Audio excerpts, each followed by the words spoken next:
Bueno, funciones recursivas sobrenaturales. Sea suc la función sucesor, suc es tal que suc evaluado en x va a ser igual a x más 1, o sea, representa el cálculo del sucesor de un número dado por x. Bueno, la definición recursiva de suma puede hacerse en función de la función sucesor, ¿no? Así como se indica acá debajo. Tenemos la función suma, que recibe como parámetros los operandos m y 0. La suma entre m y 0 me da como resultado m. Luego la suma entre m y n más 1 se puede expresar como el sucesor de la suma entre m y n, ¿no? Entonces es lo mismo sumar m más n y el resultado incrementarle 1 que sumar n con más n más 1. Es una forma de implementar la definición recursiva de la suma utilizando la función sucesor. También podemos definir la definición recursiva de producto. Producto de n por 0 va a ser igual a 0. Producto de n por n más 1 se puede expresar de manera recursiva en función de la suma. Esto sería haciendo el producto entre m y n y el resultado sumarle m, ¿no? ¿De dónde se deduce esto? Simplemente porque un producto se puede expresar mediante sumas sucesivas. Nosotros podíamos indicar que el producto entre m y n más 1 se puede realizar sumando n más 1 veces el número m a sí mismo, ¿no? O sea, haciendo n más m, m más m más m, n más 1 veces. Eso me da el resultado del producto. O sea que lo que estamos haciendo acá es hacer el producto entre m y n y al resultado le sumamos m y ahí vamos a tener la suma de m n más 1 veces a sí mismo. Bueno, la definición recursiva de la exponenciación o la potencia, ¿no? Esto sería la función exp, que representa la exponenciación de m y 0, sería como hacer la potencia de m elevado a la 0. Esto nos da 1, todo número elevado a la 0 da 1. Luego la potencia de m elevado a la n más 1 se puede expresar como la potencia de m elevado a la n y el resultado de eso multiplicarlo por m, ¿no? Sería lo mismo que calcular con la potencia m a la n multiplicado por m a la 1, producto de potencias de igual base se suman los exponentes. Entonces 1 más n es n más 1 y me queda m a la n más 1. Bueno, para este tipo de funciones recursivas se van a utilizar operaciones como suma, producto, y este símbolo se va a utilizar para la potencia respectivamente. Bueno, funciones recursivas sobrenaturales. Nosotros podemos hacer, por ejemplo, suma de números impares. Esto sería la función f, se puede expresar como la suma de n impares, 1 más 3 más 5 y así hasta más 2 por n más 1, ¿no? No es más que una sumatoria. Bueno, esto mismo lo podríamos expresar como la suma de 1 más 3 y así más 2 por n menos 1 más 2 por n más 1. O sea, el último impar es 2 por n más 1 y el anterior impar va a ser 2 por n más 1, 2 por n menos 1. ¿Por qué? Porque 2 por n es par. Entonces, si estamos sumando impares, el último es 2 por n más 1, el anterior, o sea, el anteúltimo va a ser 2 por n menos 1. Luego, si tomamos toda esta suma hasta 2 por n menos 1, bueno, acá lo que estamos haciendo es expresando, digamos, 2 por n menos 1 de otra forma, ¿no? En otras palabras, lo que se hace es sumar y restar 2, y eso me da n más 2, n menos 2 más 1. Entonces, 2n menos 2 más 1, y ahí podemos sacar factor común S2, ¿no? Si lo escribo de otra forma, sería como decir 2 por n menos 1, sí, menos 1, igual a 2 por n menos 2 más 2 menos 1, ¿no?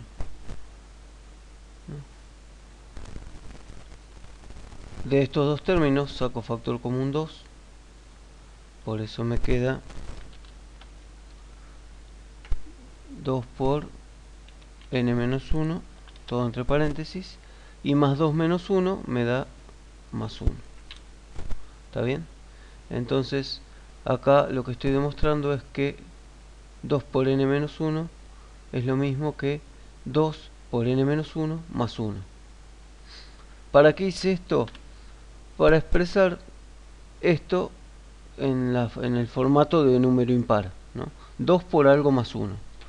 Y en este caso, de 1 hasta 2 por n menos 1 más 1, tengo la expresión de una función que me calcula la suma de los n menos 1 primeros impares, n menos 1 números impares.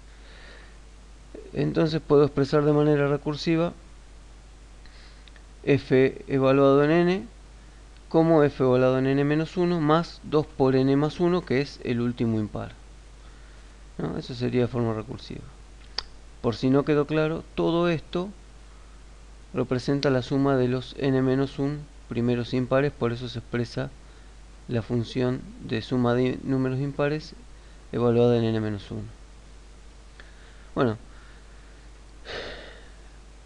damos una definición recursiva de f entonces, ¿no? F evaluado en 0 me da 1, f evaluado en n más 1 se puede expresar como f evaluado en n más 2 por n más 3. Es lo mismo. Simplemente, si f evaluado en n es igual a f evaluado en n menos 1, f evaluado en n más 1 va a ser igual a f evaluado en n más 2 por n más 3.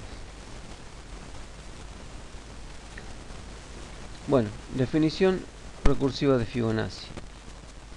En este caso tenemos Fibonacci evaluado en 0 vale 0, Fibonacci evaluado en 1 vale 1, y después la expresión recursiva es Fibonacci de n más 2 es igual a Fibonacci de n más 1 más Fibonacci de n, ¿no? Que toma para n igual 0 vale 0 y para n igual 1 vale 1, y después se va obteniendo de manera recursiva. Esa sería una expresión recursiva de la función de Fibonacci. Bueno, funciones recursivas sobre cadenas. Al trabajar con cadenas, asumimos que nuestro alfabeto está compuesto solo por los símbolos A y B, ¿no? Para los ejemplos que vamos a ver ahora. Entonces, sea complemento una función definida sobre cadenas, tal que la función complemento transforma las letras A en letras B y viceversa.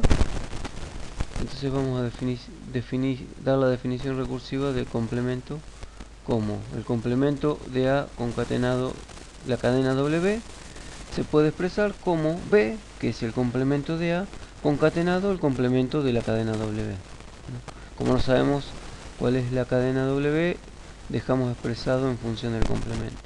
Lo mismo para el complemento de B concatenado W, se puede expresar como el complemento de B, que es A, concatenado complemento de la cadena W. funciones recursivas sobre listas. Sea L, que representa la lista vacía, L se puede expresar como X concatenado T, ¿no? Perdón, X concatenado T, si podríamos decir concatenado, ¿no? Que representa la lista L con cabeza, o sea, primer elemento X y cola T, ¿no? Eso sería lo que representa esta forma de indicar una lista. Entonces, si damos una definición recursiva de longitud, la longitud de la lista vacía va a ser igual a 0. La longitud de la lista de cabeza A y cola T va a estar dada por 1, que es el tamaño de la cabeza, y más la longitud de la cola T, ¿no? O sea que se deja expresado en función de la cola T. Acá tenemos otras funciones recursivas sobre listas. Por ejemplo, pares es una función que lo que hace es toma un elemento de cada una de estas listas y forma pares, tal cual se puede ver acá. A,1, B,2, C,3. Esos serían los pares. Entonces podemos dar una definición recursiva de pares. Pares de 0,0 o de vacío de la lista vacía como la lista vacía me da la lista vacía. Pares de la lista de cabeza A y cola T con B, la lista B y cola T' me da el par A, B concatenado con los pares que se forman entre la cola T y la cola T'. Me queda en función de las colas porque no sé cuáles son los elementos que contienen las colas T y T'. Bueno, ahora vamos a comenzar a dar algunas definiciones de los lenguajes formales. Son definiciones básicas, pero que nos van a servir para la clase siguiente poder aplicar algunos conceptos. Un alfabeto o vocabulario llamado sigma mayúscula es un conjunto finito no vacío de símbolos. Una cadena sobre el alfabeto sigma mayúscula es una secuencia finita de símbolos de sigma mayúscula. Sigma mayúscula asterisco es el conjunto de todas las cadenas que se pueden obtener con los símbolos del alfabeto sigma mayúscula, ¿no? O sea que sigma asterisco lo que me indica es todas las combinaciones posibles entre los símbolos del alfabeto sigma mayúscula.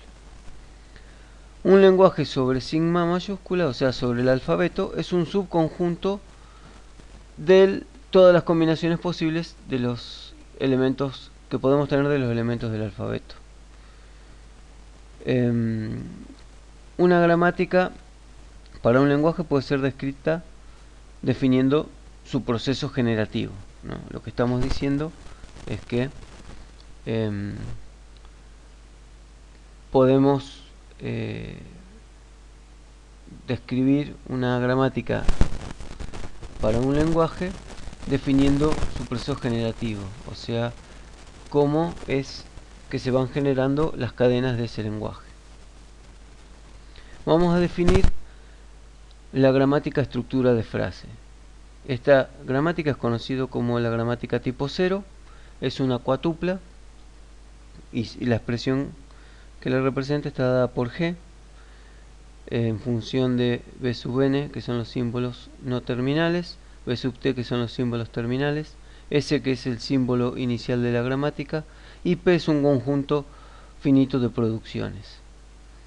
Bueno, veamos los detalles de las producciones P, que serían las que se van a utilizar después para definir las cadenas que se pueden formar con esa gramática.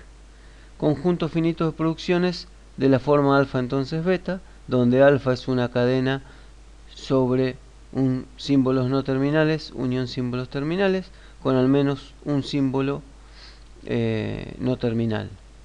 Y beta es una cadena sobre símbolos no terminales, unión símbolos terminales. Se usa alfa entonces lambda cuando beta es la cadena nula, ¿no? Entonces vamos a utilizar esta expresión para indicar una producción que deriva en la cadena nula.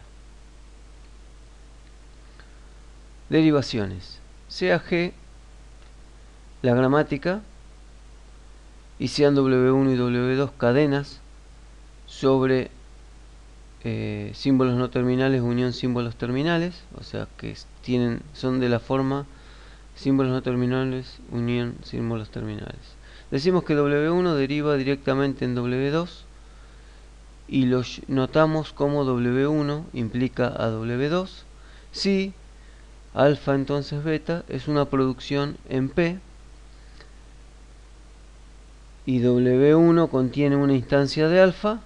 W2 es obtenida a partir de W1 reemplazando esa instancia de alfa por beta.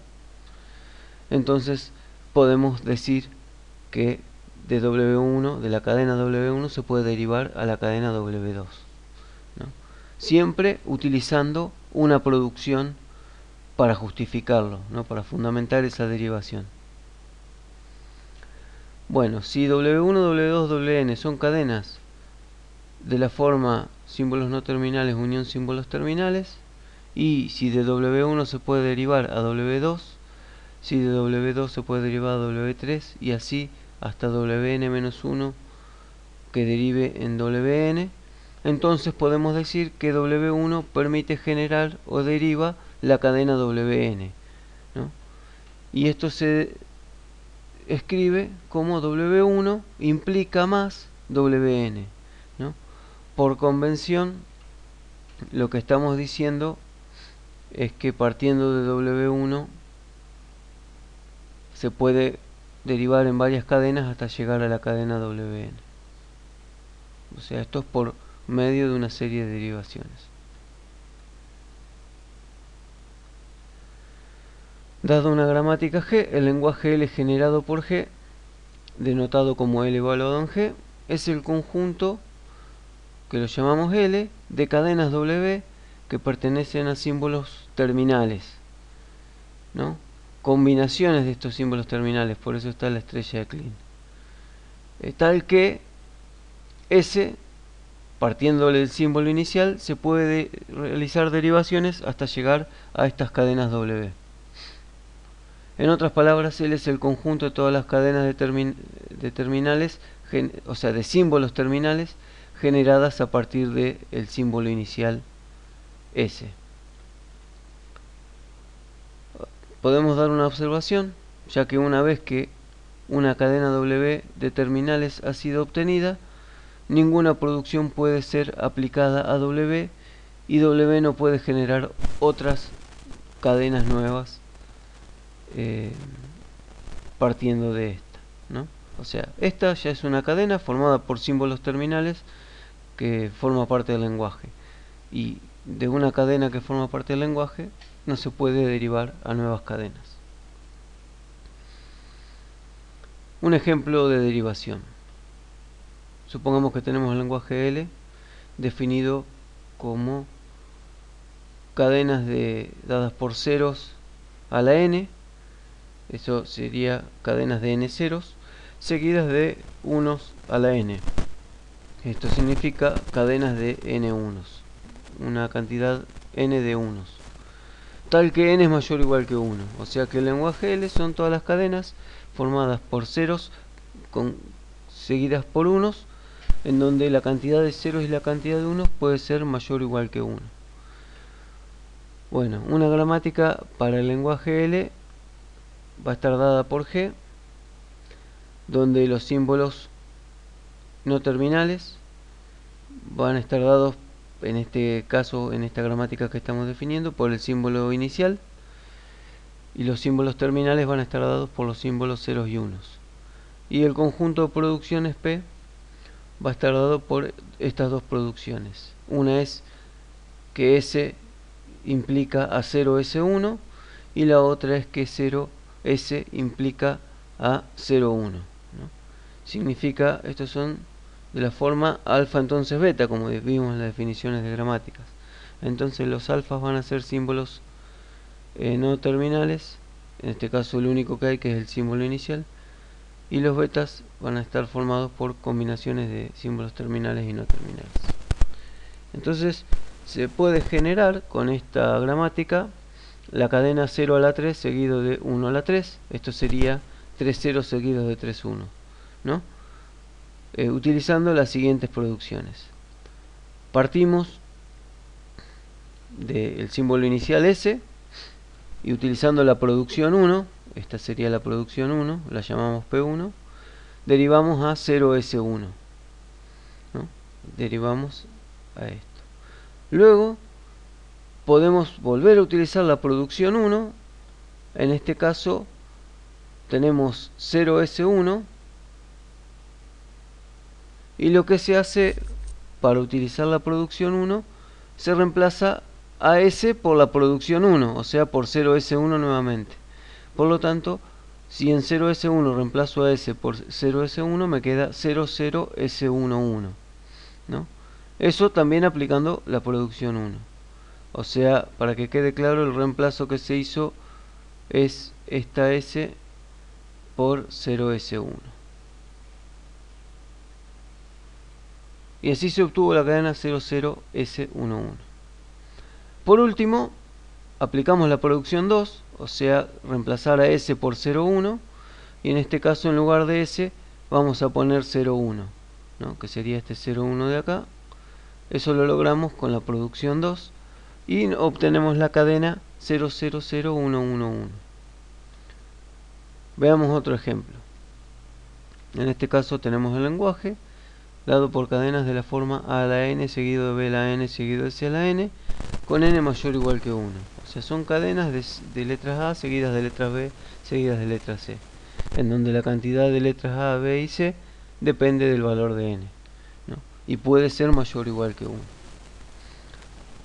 Una gramática para este lenguaje se puede definir como G, dada por los símbolos no terminales S, B mayúscula y C mayúscula, los símbolos terminales A, B y C, y las siguientes producciones. En este caso tenemos 7 producciones, ¿no? Vamos a ver que, por ejemplo, esta producción de la forma alfa entonces beta permite derivar de S a 0SBC, también de S a ABC, de CB a BC y así sucesivamente, ¿no? Tenemos las distintas producciones. AB la podemos reemplazar por AB minúscula, BB mayúscula lo podemos reemplazar por BB minúscula, BC mayúscula por BC minúscula y CC mayúscula por CC minúscula. Bien, ahora veamos cómo podemos obtener la cadena A a la 2 más B a la 2 más C a la 2. O sea, 2 letras A seguidas de los 2 letras B seguidas de 2 letras C. Partimos de la primera producción. S implica A, S, B, C, ¿no? Esa sería la primera. Entonces, A, S, B, C podemos reemplazarla por medio de la primera producción nuevamente por... No, en este caso no sería la primera producción, sino que sería la segunda producción. S se reemplaza por AB mayúscula C mayúscula, ¿no? O sea que esta sería la segunda producción. Vamos a indicarlo en rojo para distinguir cuál es el reemplazo que se hace. Esta S se reemplaza por AB mayúscula C mayúscula. Lo corroboramos en 2, AB mayúscula C mayúscula. Perfecto.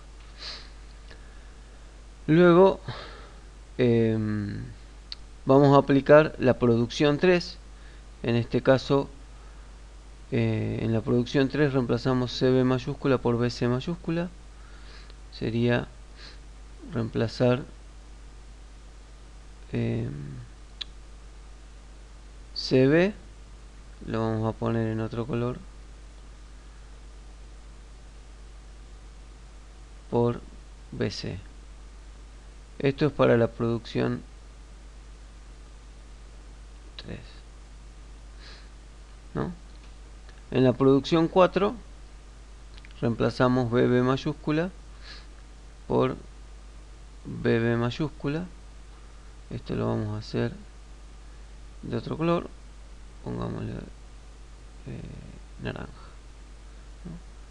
Reemplazo BB mayúscula por BB mayúscula, y esto es usando la producción 4. Después, usando la producción 5, podemos reemplazar BC mayúscula por B minúscula C mayúscula. Esto es usando 5. Por último, usamos la producción 6, reemplazo CC mayúscula por C minúscula C mayúscula.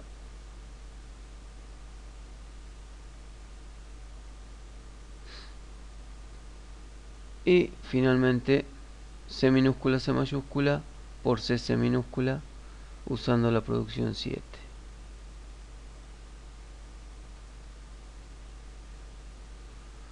En este caso fuimos sobreescribiendo algunos colores, pero bueno, si lo van viendo en orden lo van a entender.